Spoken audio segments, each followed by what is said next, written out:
Hi y'all, it's Bradley the Singing Chef coming to you again with a couple of new recipes for you.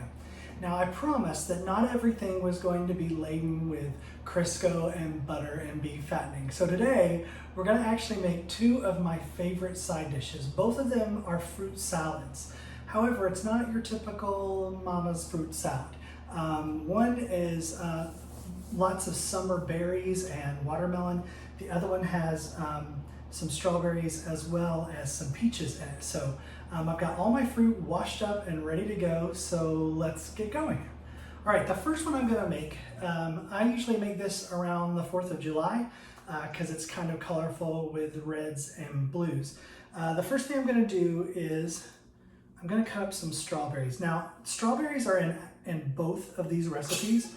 I'm going to use a paring knife to do this. So I'm going to actually chop a lot of strawberries and get them distributed between my two bowls as I need them for both the salads. First thing you're going to want to do is top your strawberry. A couple of three of these. Then the easiest way that I've found to get these quartered is to actually turn those up on the flat end, okay? And then go through the middle once, through the middle twice. Instantly, you got 4 easy quarters of a strawberry. Now, I have made this salad for a long time. Like I said, 4th of July is typically the time frame that I make this particular salad. On the 4th of July, I mentioned earlier that the reason I call myself the singing chef is I do sing with my friends, the Voices of Liberty at Epcot. And 4th of July is basically our Super Bowl. Can't call it Super Bowl Sunday because the day changes every year. But yeah, it's a big day for us. And typically, we've been rehearsing all week to get ready for the show that we do for the guests at Epcot. And that keeps us pretty busy all week long. We're pretty tired going into the actual show day. But we try to, as usual, with the Voices of Liberty, one thing you learn about my stories there is that there's some fantastic music and there's typically some pretty fantastic food. Lots of folks in the group like to cook. We like to potluck when a member has a birthday. We all try to contribute some level of cooking. There's usually a cake as well as everybody brings food to kind of nosh on throughout the day. And this particular salad I have brought a few times on the 4th of July, again, because of the color of it being mainly reds and blues. All right, so a few more strawberries to cut before I move forward. There's some other folks that I've shared this recipe with. I mentioned when I did the video with fried chicken, my pastor from my church, this is actually a shirt from there, this little wind shirt if anybody's wondering, and took this salad over to their family one time with a meal that I took when one of them was not feeling well and sick. And this salad apparently was a hit with her daughters. And so now anytime I'm making food that involves the Stiles Williams family, this particular salad usually gets a shout out. So I'm going to continue capping these and quartering these strawberries, and as soon as I'm finished with that, we'll keep going on both these salads.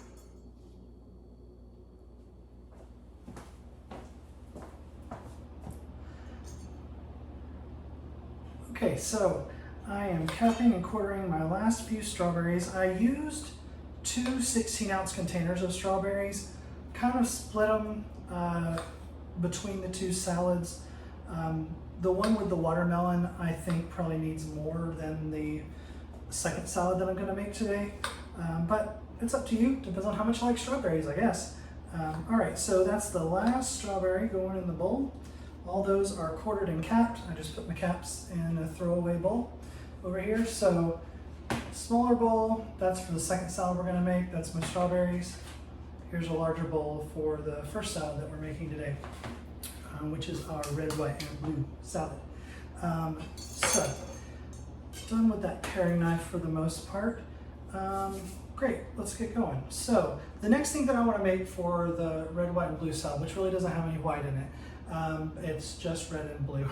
But the next thing that I want to do is make a dressing for this salad. Now, it's not a dressing like you would think of a typical creamy dressing. It's more of a vinaigrette, I guess, but there's not really any vinegar. The main base of this is going to be lime juice. So first thing I'm going to do is take some limes, which I have here, and juice them. Now this is the way that I like to juice limes. You can juice them however you want to. I cut them in half. Got a bowl here to catch the juice. Then I take the point of my butcher knife and I put it in the very center of the piece of lime, and I just turn it around that blade, and it gets a lot of juice out of each of your limes. Another trick to get a lot of juice out of a lime or a lemon is to roll them on your countertop first. That kind of gets the juices going and released before you try to do the big squeeze. I think I'm going to do, yeah, I'll do all 4 of these, I think. Limes. If you don't have, fresh limes on hand and you have bottled lime juice in your fridge, that would work fine too.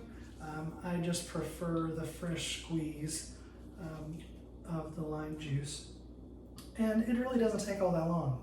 So if you do it with this, insert the knife, squeeze around the blade, turn it, squeeze some more, that juice comes right out. Sometimes limes get a bad rap that they're not very juiceable, but they are, I think. Let's see. This vinaigrette that I'm making, it is pretty simple. It's, like I said, the base of it is lime juice. The other ingredients in it are honey, a little pinch of salt, and then some fresh mint leaves, which we're going to work on next once I get all this lime juice finished. Great. Now, that's 3 limes juice. The 4th lime, I'm actually going to zest into this mixture. There's a lot of flavor in the zest of limes and lemons. We're going to have lemon zest in the other salad as well that I'm going to show you today. So get as much of the green off with a microplane or a zester, whatever you have. Just make sure that you don't get down into the white part. The white part's kind of bitter, that pith. You don't want that to go. And just tap that lime zest into the juice. Almost done.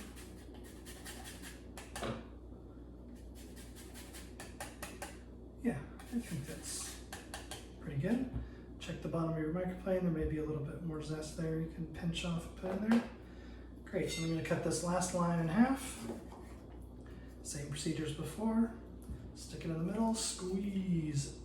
Stick in the middle, turn, and squeeze. One more half. Stick in the middle, turn, and squeeze. Get all of that juice out of there. There we go. Perfect. All right, so there's our lime juice. Now I'm gonna do these fresh mint leaves. These are beautiful, big mint leaves today. You can find these in the produce section of most grocery stores. If you don't have a mint plant or a garden that grows this fresh. I don't have that, sadly. Maybe one day I'll have a proper yard that I can do that in. So you're gonna take all those leaves and you're gonna layer them on top of each other. We're gonna do a cut that's called a chiffonade. It's a fancy French word for making strips of an herb by rolling them kind of like a cigar. So I'm going to layer all these leaves on top of each other. Then from the stem end of the leaf, I'm going to roll it up into one roll, tight like a cigar. And then I just take my knife and I rock through the mint leaves like that. Great.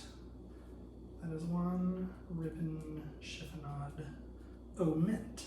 Great. You can continue chiffonading that. That's the last pile that I'll add to the actual salad. I like the bigger whole leaves. The rest of this mint, I'm actually going to chop instead of chiffonade because I want it in the dressing itself. So no need to necessarily get these proper lumens. You can just kind of go with a safe curled under fingers, chop through that mint, get it chopped pretty finely. Great.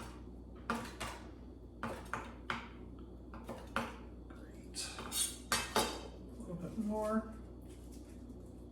Let's see. I don't really even know the measurements on this. I literally eyeball a lot of this recipe too because I've just done it so much. But I would imagine that the chopped portion of the mint is probably about, I'd say between maybe a third of a cup if you were to measure it out. Get that all together, chop, chop, chop, chop, chop. You do want a pretty good chop on this, like I said. Okay, great. Now, I'm going to take the lime juice that we juiced and the zest that's in there. I'm going to add the tiniest pinch of salt. Just is going to help awaken the flavors in the dressing, okay? Then from there, I'm going to take some honey. I have actual Florida honey. I find that this actually helps my allergies when I use this in recipes and when I just have a spoonful every now and then. Fresh local honey from your area is going to help you with the allergens that are in your air. So into the lime juice, I'm going to squeeze in about 2 tablespoons of that honey. I'm just going to whisk that around into the lime juice to break it up. I like using God's utensil, my hand. You can use a whisk if you want. A freshly washed hand does a lot of work. And you can kind of feel when the honey is dissolved in the lime juice a little bit better.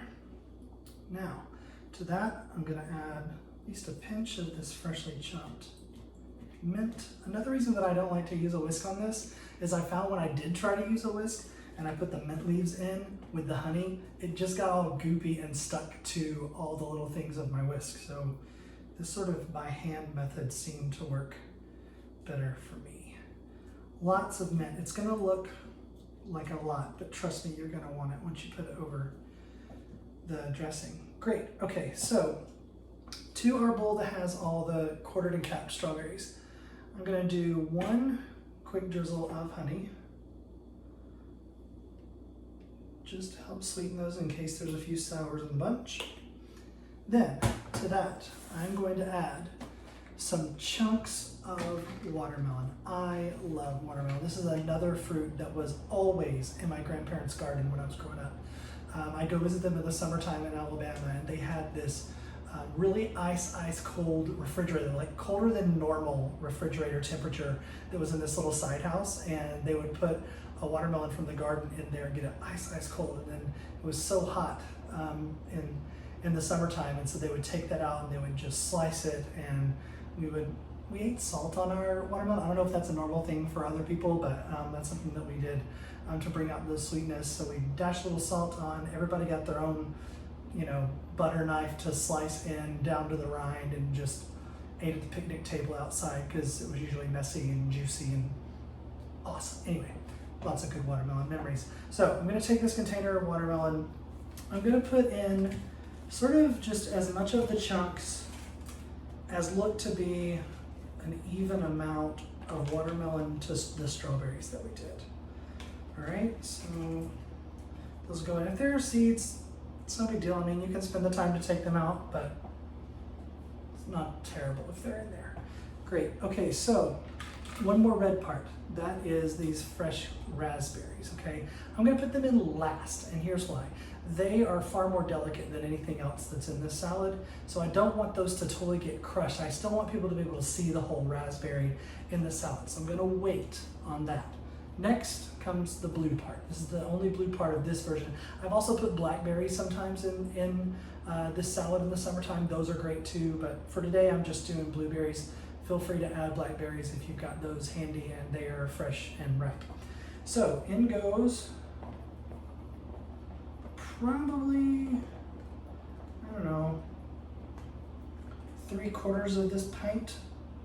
Make sure that you've taken out, stems and you've washed those and all that good stuff. So that, you've got fairly even blue to red color ratio. All right, now I'm gonna take my dressing that we made with the honey and the little pinch of salt, lime juice, lime zest, and the fresh mint that was chopped. And I'm gonna pour that all over this fruit, all right? Last thing I'm gonna add is this leftover chopped mint. Then I'm gonna get in there with my utensils again. Toss these fruits together at least, okay? Get in there because you really want the mint and lime dressing to coat every piece of fruit. Try not to crush any of the fruit along the way. The watermelon's gonna release some juice into this dressing, and that is perfectly okay. In fact, it's wonderful. So don't be afraid of that. Then, like I said, last but not least, I'm gonna add these fresh raspberries. Like I said, the raspberries are probably the most delicate in the recipe. That's why I add them at the very end. I try to sort of feel around if there are any that are more squishy and gonna fall apart. Don't use those. Just use the more firm raspberries in your batch. Then one last toss with the raspberries. Shouldn't damage too many of them. Great. Then you have the chiffonade that you did of mint to go on the very top to garnish. And that is your red, white, and blue without the white salad. This is amazing. This dressing is one of the best things. You're gonna love it. I hope you'll make it. All right, let's move on to the second version of the salad. So from before, we had our strawberries that we quartered and capped and put those into a bowl.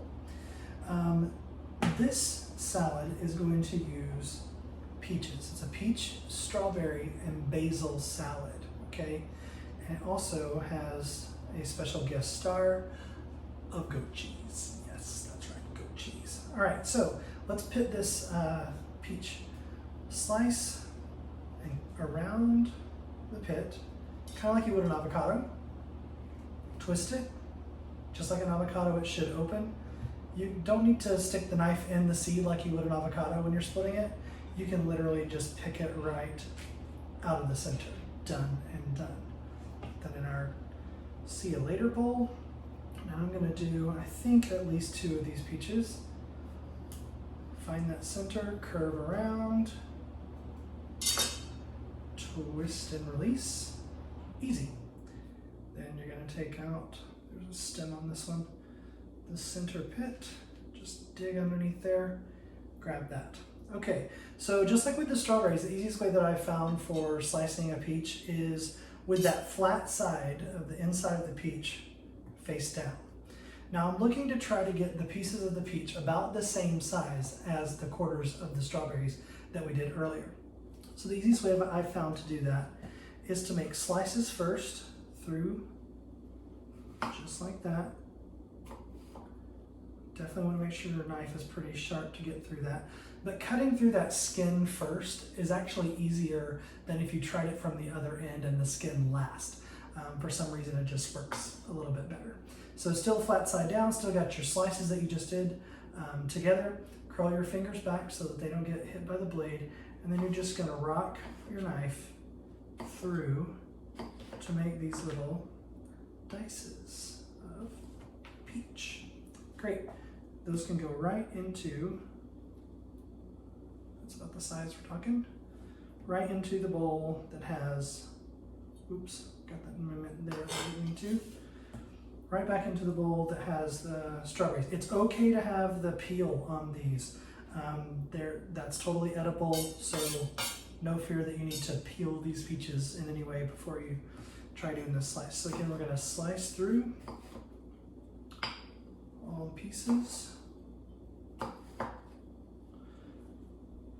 Turn it 45 degrees, rock your knife through safely to dice.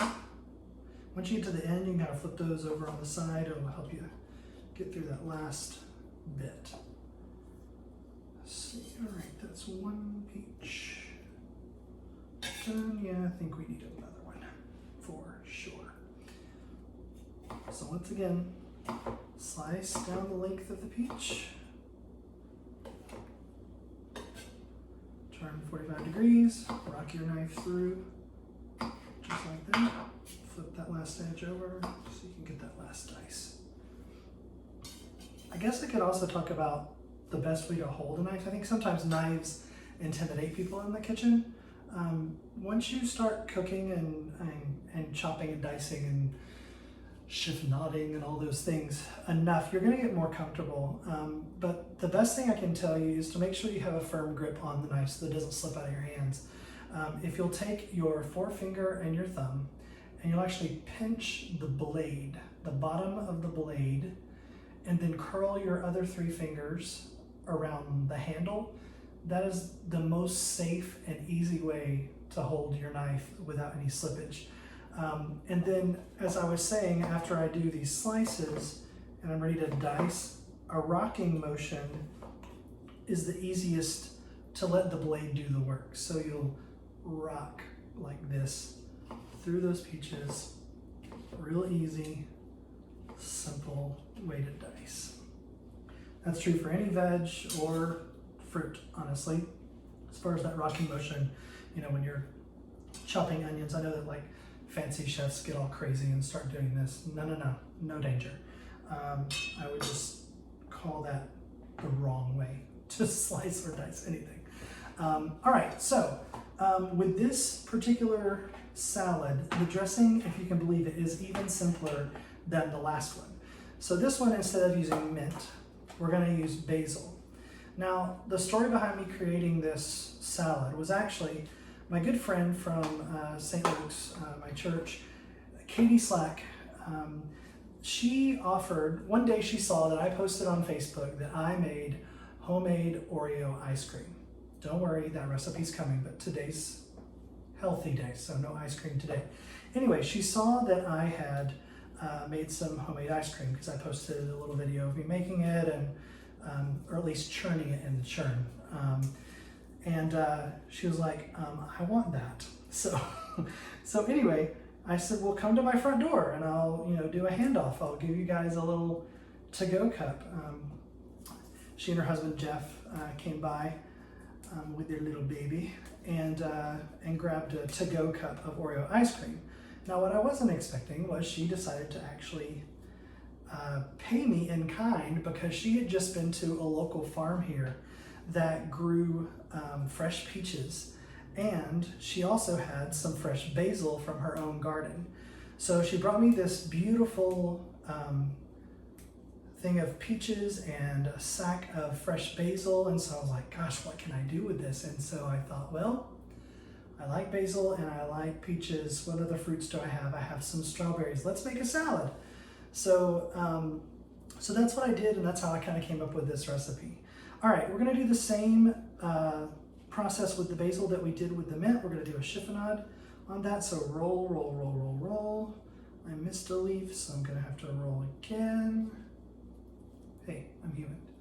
All right, then take your knife, proper grip on the blade with the handle, rock your knife through all that basil. Now, the way that I think about this salad as opposed to the last one, in the last salad, the mint that we put in it was more like part of the dressing and garnish, whereas this one, I really want enough basil that it's kind of like the lettuce of my salad. So quite a bit. You can find, again, packages of basil in the same place in your produce section that you do the mint that we talked about earlier. Or if you are lucky enough to grow some like my friend Katie, just get a giant handful. Basil is one of my favorite herbs. It is so fragrant, kind of a lemony flavor to it, which is why we're going to use lemon juice in this dressing to go with the chiffonade of the basil. Get that rolled up, rock and roll through it. All right, one more little pile of basil. We should be good to go.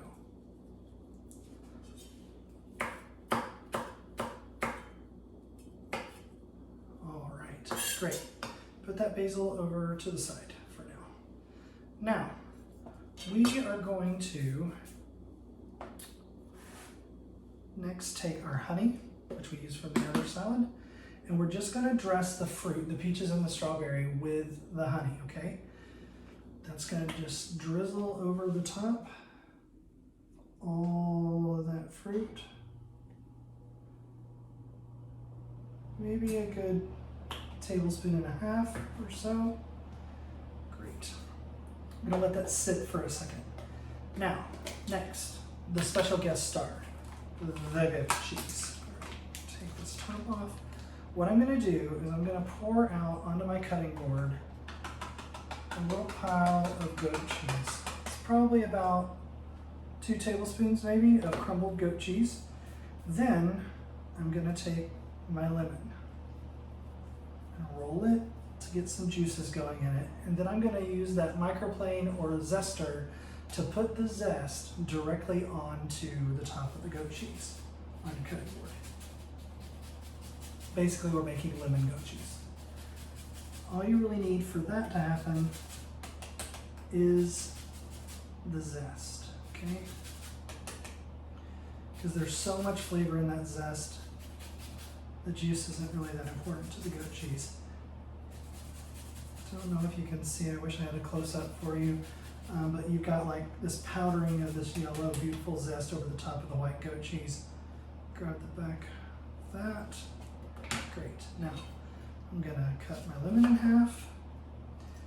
Now these seeds, not so tolerable, so if you see them, grab them. Then, same method as the lime, stick the middle of the lemon, squeeze. I squeeze with it sort of capside down to try to catch any seeds if there are any. Great. One little seed out of there. Stick it in the center carefully and squeeze. Really just the one lemon juice is about all you need. Okay, now for the fun part, we're going to add our greens, our basil that we chiffonaded, into the fruit. Now that the honey's had a little time to get incorporated there. Great. All that basil, don't waste any of it.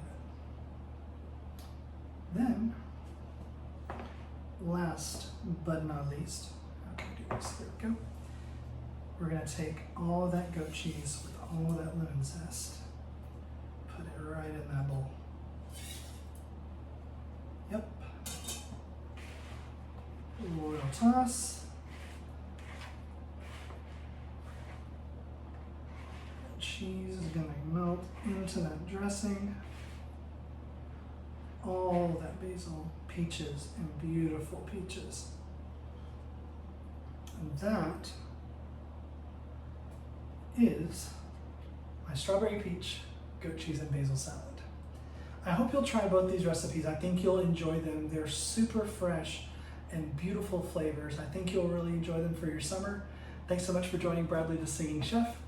Have an awesome day. Okay, last thing I've got to do is I've got to taste these. Let's start with the one we just made, the peach and strawberries, basil. Yeah.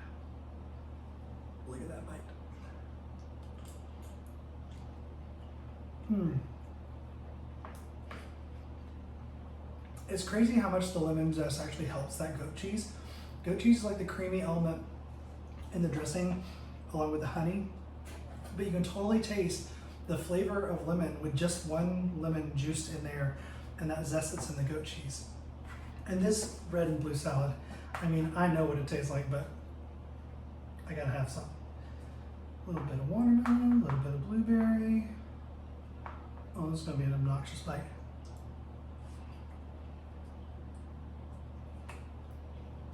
Mmm.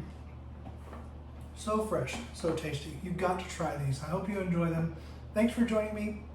I'm Bradley, the Singing Chef. Hope you have an awesome day.